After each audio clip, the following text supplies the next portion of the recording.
आज हम सामान्य हिंदी के अंतर्गत पलवन की चर्चा करेंगे।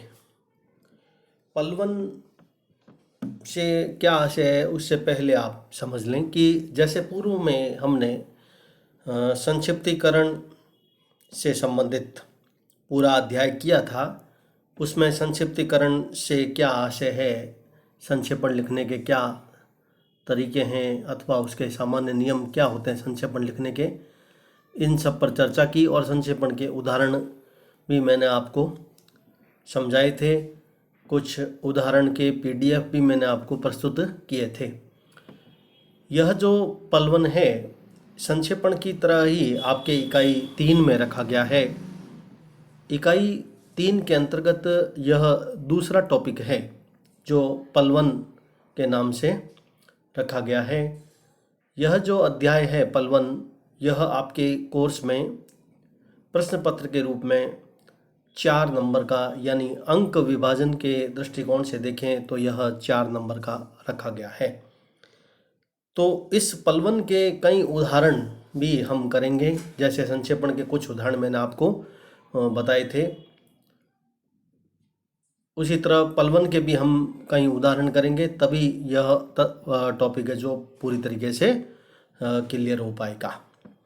पलवन से क्या आशय है, पलवन लिखने का तरीका क्या है, पहले हम उसको समझें। उसके बगैर हम सीधे किसी पलवन को करने बैठें तो हमारा उत्तर सटीक होना बहुत मुश्किल हो जाता है। पलवन संक्षिप्तीकरण की विपरीत प्रक्रिया है। जिस तरह पहले आपने देखा कि संक्षेपण में क्या होता है कि जैसे एक पूरा उद्धरण आपको दिया जाता था जिसको आपको संक्षेपण करना होता था। उस संक्षेपण की प्रक्रिया के दौरान आपको इस बात को ध्यान रखना पड़ता था कि जो पूरा अवतरण आया है उसको हम 1/3 भाग में किस तरीके से अभिव्यक्त करें। दूसरा कि उस पूरे अवतरण को कम से कम शब्दों में हमें अभिव्यक्त करना, जबकि पलवन बिल्कुल उसके उल्टा है। यह उसके बिल्कुल विपरीत तथ्य है, प्रक्रिया है पलवन की संक्षेपण से। इसमें आपको इस लघु आकार या जैसे कोई भी एक पंक्ति दी जाएगी, आपको उसको बहुत ही विस्तृत रूप उसको बताना है। लेकिन उस विस्तृत रूप को बताने के लिए आपको किन किन चीज़ों को आपको ध्यान में रखना पड़ेगा उसको अच्छी तरीके से आप समझ लें। संक्षेपण में जैसे किसी विस्तृत अवतरण को लघु आकार या संक्षिप्त रूप दिया जाता है, जबकि पलवन के द्वारा यह कार्य बहुत ही सुगठित भाषा में संक्षिप्त रूप में किसी सूत्र के कथन को विस्तार पूर्वक समझाना पड़ता है। यानी आपके समक्ष कोई सूत्रात्मक कथन आएगा, कोई भी, चाहे वह एक पंक्ति जो समाज में लोकोक्ति के रूप में प्रसिद्ध है या किसी अन्य दृष्टिकोण से प्रसिद्ध है, वह देख करके आपको उसका विस्तार करने के लिए कहा जाएगा। इसी कारण पलवन को एक वर्धीकरण भी कहा जाता है।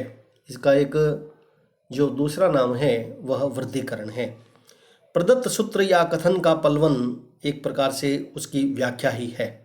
जो भी सूत्र दिया जाता है, जो कथन दिया जाता है, उसका जो विस्तार होता है वह एक प्रकार से हम उसको दूसरे शब्दों में व्याख्या कह सकते हैं।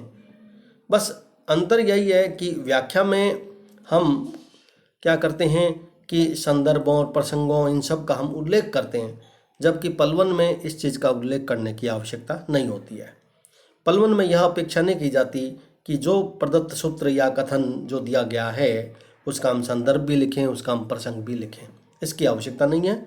बस विचार को समझा कर लिखना, इन दोनों का यद्यपि समान प्रयोजन है, किंतु जो तथ्य हम व्याख्या में संदर्भ और प्रसंग का यूज करते हैं, प्रयोग करते हैं, वो इसमें ज़रूरी नहीं होता है। अनुभवों से सिद्ध कई बार जो पंक्तियाँ होती है, संक्षिप्त उक्तियाँ, उसमें जीवन का संदेश छिपा रहता है और वो वे जन सामान्य में, समाज में, आम लोगों में बहुत ज़्यादा प्रचलित भी होती है।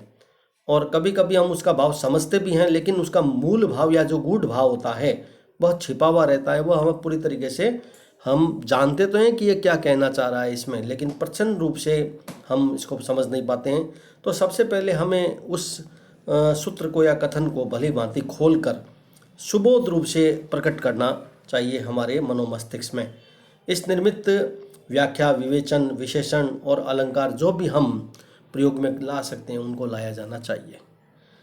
गद्य की अपेक्षा पद्य के अंशों के पलवन की अधिक आवश्यकता रहती है। देखिए, कई बार कोई कथन आपको सूक्ति रूप में दिया जा सकता है, तो वह सूक्ति रूप में जो कथन होगा वह जरूरी नहीं है कि वह गद्य में ही हो, वह पद्य में यानी एक कविता के रूप में भी एक कोई पंक्ति जैसे आपके समक्ष रखी जा सकती है प्रश्न पत्र में।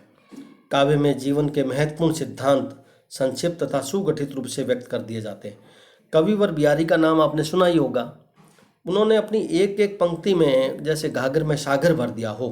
कोई भी बिहारी का कथन हम जब उठाकर देखते हैं, उनकी कोई भी दोहा, तो प्रत्येक पंक्ति में बहुत ही गहरा भाव हमें दिखाई देता है। तो गद्य की सूक्तियों का भी स्वरूप तो ऐसा ही होता है, किंतु पद्य में उसकी संभावना बहुत ज़्यादा बन जाती है। हिंदी में ऐसी अगणित कहावतें, सूक्तियाँ, काव्य पंक्तियाँ, लोकोक्तियाँ प्रचलित है, जिन्हें समझाकर लिखे जाने पर कुछ विस्तृत लेखन तैयार हो जाता है। विषय सुबोध और सुस्पष्ट हो जाता है। पलवन क्यों लिखा जाता है? सबसे पहले इस तथ्य को भी आप समझें। पलवन इसलिए लिखा जाता है कि कोई भी जो पंक्ति जाती है वह उस विषय पर आपका जो ज्ञान है वह कितना गहरा है, वह ज्ञान और ज़्यादा आप किस रूप में और स्पष्ट कर सकते हैं उस पंक्ति से संबंधित भाव को। इसी कारण से पलवन लिखा जाता है। पलवन को भाव विस्तार, वर्गीकरण, दूसरे शब्दों में हम इसको संवर्धन भी कह सकते हैं। पलवन में किसी भी सूक्ति या पंक्ति को स्पष्ट करते हुए विस्तार से प्रकट करना होता है। सामान्यतः लोक व्यवहार में ऐसी कई सूक्तियाँ अथवा पंक्तियाँ प्रचलित है जिसका व्यापक अर्थ अथवा मूल आशय कई बार जन सामान्य को समझ नहीं आता, सामान्य व्यक्ति उसको समझ नहीं पाता है, और साहित्य का जो विद्यार्थी है या वह बहुत अच्छी तरीके से समझकर उस भाव को प्रकट कर देता है। इसीलिए आपके कोर्स में यह पलवन रखा गया है कि आप एक इस अनिवार्य विषय हिंदी से संबंधित अपने जो ज्ञान है आपका हिंदी का उसमें उत्तरोत्तर वृद्धि हो। जो भाव विस्तृत भाव है उसको आप संक्षेप में किस तरह समझा सकते हैं और संक्षेप के भावों को आप विस्तृत कैसे कर सकते हैं, ये कला एक विद्यार्थी को आनी चाहिए। इसी कारण से आपके कोर्स में संक्षेपण और पलवन लगाए गए। संक्षिप्त उक्ति का विस्तृतीकरण पलवन या विशदीकरण कहा जाता है और भावों को संक्षेप में समझाने की कला को संक्षिप्तीकरण कहा जाता है। अब ये मैंने जो आपको सामान्य तथ्य आपको बताए हैं पलवन से संबंधित एक, अब यदि हम एक सिलसिलेवार हम यदि इसको बिंदुओं के रूप में चर्चा करें कि पलवन को अभिव्यक्त करने के एक सामान्य नियम या सामान्य निर्देश क्या हो सकते हैं, तो उसमें नंबर 1 हम कह सकते हैं कि पलवन के लिए दी गई उक्ति या जो पंक्ति का कथन या काव्यांश को बहुत अच्छी तरह पढ़कर हमें उसके मूल आशय को स्पष्ट करना चाहिए। यानी जब भी आप पलवन करें तो जो कथन दे रखा है, जो काव्यकांश, उसे अच्छी तरह पढ़कर मूल आशय को स्पष्ट करना चाहिए। नंबर 2, मूल आशय अथवा भावों को प्रकट जितनी भी संभावना हो सकती है उसके संदर्भों को व्यक्त किया जाना चाहिए। नंबर 3 पर इसके अब पलवन को लिखने का एक सामान्य तरीका ये हो सकता है कि पलवन करते समय अनावश्यक जो संदर्भ उदाहरण है वह नहीं लिखना चाहिए। पलवन में दी गई पंक्ति या उक्ति का कथन कोई भी अन्य काव्यांश या पंक्ति से मिलता जुलता कथन यदि हमें याद है तो उसे जरूर लिखा जा सकता है। नंबर 4, पलवन के लिए दी गई सूक्ति को बार बार कभी भी नहीं लिखना चाहिए। कई बार विद्यार्थी क्या करते हैं, जैसे परीक्षा में दी गई कोई भी पंक्ति होती है उसको बार बार उसी को रिपीट करते रहते हैं, यह नहीं होना चाहिए। 5वां नंबर जो इसका एक सामान्य तरीका हो सकता है वह कि पलवन या वर्गीकरण के विचार को व्यक्त करते समय वैचारिक जो उद्घाटन है उसका ध्यान रखना चाहिए। नंबर 6 पर हम इसको कह सकते हैं कि पलवन एक निश्चित क्रम में हमेशा विद्यार्थी को लिखना चाहिए। सबसे पहले मूल उक्ति के रूप को स्पष्ट करना, फिर उससे संबंधित विचारों का प्रकटीकरण करना चाहिए और उसके बाद ही पलवन का विस्तार करना चाहिए। यानी एक सिलसिलेवार यदि मैं एक 2-3 शब्दों में यदि मैं अपनी बात को कहूँ तो यह कि सबसे पहले आशय, फिर मूल भाव, फिर विचार। इस तरह से पलवन लिखने का एक क्रम होना चाहिए विद्यार्थी के द्वारा। पलवन को व्यक्त करते समय शब्द सीमा और लिखी गई पंक्तियों को भी विशेष ध्यान रखना चाहिए। ऐसा नहीं हो कि आप एक पूरा पेज भर दें, उसके लिए यह आवश्यकता नहीं है। अधिक से अधिक मेरे विचार से हम इसको 100-125 शब्दों में रख सकते हैं, पलवन की अधिकतम शब्द सीमा को यदि हम देखें। यदि आप पंक्तियों को ध्यान में रखना चाहते हैं, शब्द न गिन करके, तो आप किसी भी पंक्ति, सूक्ति या काव्य का जो अंश है उसका जब आप व्यक्त करें, अपनी लाइनों को, पंक्तियों को गिने आप, और उसमें अधिकतम मेरे विचार से 10 या 12 पंक्तियां ही होनी चाहिए पलवन के वर्गीकरण के लिए। 8 नंबर पर हम कह सकते हैं कि पलवन अथवा वर्गीकरण में भाषा चयन का आपको विशेष ध्यान रखना चाहिए। भाषा आपकी सरल, सहज, बोधगम्य, विवेचन शैली और छोटे छोटे वाक्य उसमें होने चाहिए, वो अधिक सार्थक होते हैं। विचारों, नंबर 9 पर हम कह सकते हैं कि विचारों को स्पष्ट करने के लिए यथावश्यक विशेषण या उदाहरण आदि का प्रयोग भी किया जाना चाहिए। कथन के प्रमुख विचारों और भावों की एक रूपरेखा बना लेनी चाहिए।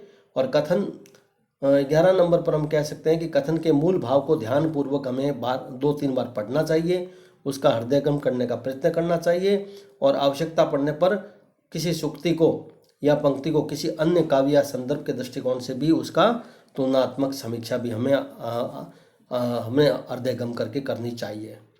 नंबर 12 पर हम कह सकते हैं कि पलवन में आत्म प्रवंचना से बचना चाहिए। आत्म प्रवंचना से तात्पर्य है कि आप मैं शैली का प्रयोग नहीं करें। इसमें विचार प्रकट करते समय ऐसी भाषा या शैली का प्रयोग आप करें कि वह पूरे समाज, समुदाय आदि को व्यक्त करने वाली हो। ऐसा नहीं हो कि आप स्वयं ही उसको अभिव्यक्त करने लग जाए अपने पर ही घटित करके, नहीं, वह समाज के संदर्भ में घटित करके आपको करनी है।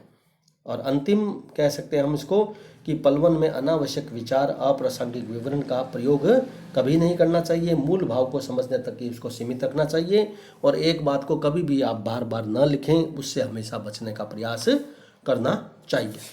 तो सामान्यतः मैंने जो आपको पलवन लिखने के जो निर्देश, सामान्य तरीके बताए हैं, उसको मैं आगे आपको PDF के रूप में भी, PDF फॉन्ट के रूप में भी आपको मैं व्हाट्सएप ग्रुप में भेज दूंगा, ताकि जो व्याख्यान मैंने पलवन से संबंधित आपको आज आयोजित किया है, यानी जो सामान्य नियम, पलवन लिखने के सामान्य तरीके मैंने आपको जो बताए हैं, उन सब को आप बहुत अच्छी तरीके से PDF फॉन्ट में भी उसको देख सकें, और उसका एक नोट्स के रूप में बना करके ना उसको याद रख सकें, ताकि पलवन करते समय आपको किसी तरह की ज़्यादा कठिनाई का सामना न करना पड़े, और बहुत आसानी से आप परीक्षा में, प्रश्न पत्र में कोई भी गद्य या पद्य के रूप में जो भी पंक्ति या सूक्ति आपके पेपर में आई है, उसे बहुत आसानी से आप उसको कर सकें। क्योंकि जब तक आप पलवन लिखने के तरीके को नहीं जानेंगे, उसको अभिव्यक्त करने के सामान्य बातों को, सामान्य निर्देशों को आप नहीं समझेंगे, तब तक आपके कोर्स में कितना भी सरल से सरल पलवन भी क्यों ना जाए,